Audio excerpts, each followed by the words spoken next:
បាទសូមជម្រាបសួរដល់ពុកម៉ែបងប្អូនយើងទាំងអស់គ្នាលោកគ្រូអ្នកគ្រូអ៊ំប្រុសស្រីលោកយាយលោកតាទាំងអស់គ្នានៅក្នុងប្រទេសកម្ពុជាទាំងក្រៅប្រទេសថ្ងៃនេះខ្ញុំមានវីដេអូមួយចង់បង្ហាញទៅកាន់បងប្អូនទាំងអស់គ្នាថាតើហេតុអ្វីបានជាខ្ញុំសម្រេចចិត្តទទួលយកឬក៏ចូលរួមជាមួយនឹងកម្មវិធីចាយបានចំណូលរាល់នាទីខ្ញុំនិយាយម្ដងទៀតខ្ញុំចង់និយាយថាតើហេតុអ្វីបានជាខ្ញុំទទួលយកលេខកូដចាយបានចំណូលរាល់នាទីមូលហេតុដែលខ្ញុំទទួលយកកម្មវិធីចាយបានចំណូលរាល់នាទីព្រោះវាជាកម្មវិធីមួយជួយខ្ញុំឲ្យខ្ញុំមានចំណូលតាមរយៈការដែលខ្ញុំចាយទិញរបស់របរទិញអ្វីដែលជាសេចក្តីត្រូវការរបស់ខ្ញុំហើយធ្វើឲ្យខ្ញុំមានចំណូលចូលមកខ្ញុំមួយទៀតគឺអ្នកដែលខ្ញុំបានណែនាំនិងប្រាប់ទៅកាន់គាត់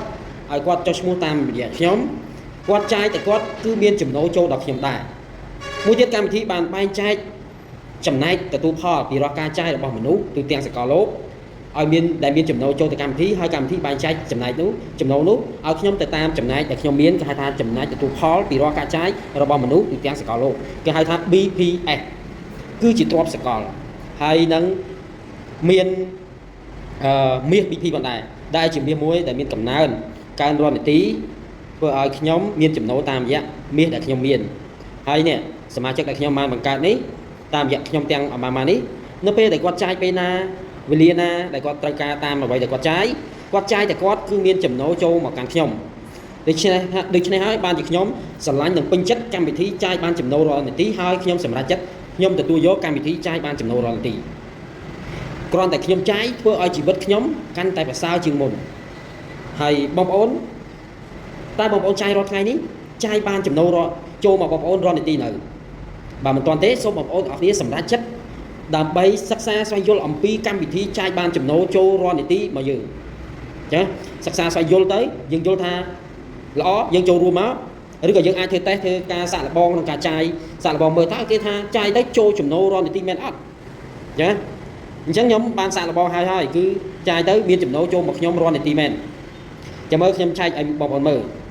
ចូលតាមរយៈណាខ្លះនៅពេលដែលខ្ញុំចាយនៅក្នុងហាងនេះឬក៏ផ្សារនេះគឺខ្ញុំទទួលបានបន្ទុក promotion ហើយខ្ញុំទទួលបានបន្ទុកដឹងគុណតាមរយៈការដឹកនាំក្រុមចាអញ្ចឹងខ្ញុំនិយាយអំពីបន្ទុកតខ្លួនរបស់ខ្ញុំដែលខ្ញុំបានដឹកនាំក្រុមឬក៏អានេះបន្ទុកតខ្លួននេះគឺជាបន្ទុកដែលខ្ញុំបានចាយទៅលើផលិតផលផ្សេងអញ្ចឹងខ្ញុំបានទិញមាសចំនួន3លាន3លានរៀលខ្ញុំទទួលបានមួយថ្ងៃ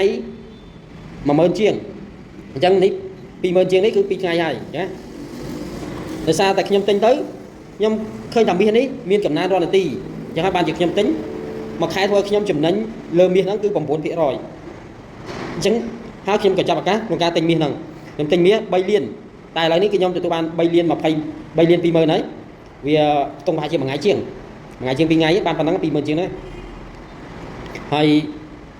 ខ្ញុំក៏ចង់ប្រាប់បងប្អូនឲ្យបងប្អូនទាំងអស់គ្នាសិក្សាស្វែងយល់អំពីកម្មវិធីចាយបានចំណូលរាល់នាទីហើយសាកចាយដល់មើលតិចសិនទៅតិចតួចសិនចាយទៅលើសេចក្តីត្រូវការរបស់យើងចង់ចាយទិញអង្គត្រីសាច់អាវមានពេជ្រកៅកងម៉ូតូស៊ីក្លូឡានអីផ្សេងៗហ្នឹងគ្រាន់តែចាយតាមតម្រូវការរបស់យើងគឺមានចំណូលចូលមកកាន់យើងឃើញទេដោយសារតែកម្មវិធីនឹងល្អហើយបានខ្ញុំសម្រេចចិត្តថាទទួលយកកម្មវិធីចាយបានចំណូលរាល់នាទីអូខេខ្ញុំបង្ហាញតែប៉ុណ្្នឹងឯងសម្រាប់ចំណាប់អារម្មណ៍ខ្ញុំដែលខ្ញុំទទួលយកកម្មវិធីចាយបានចំណូលរាល់នាទី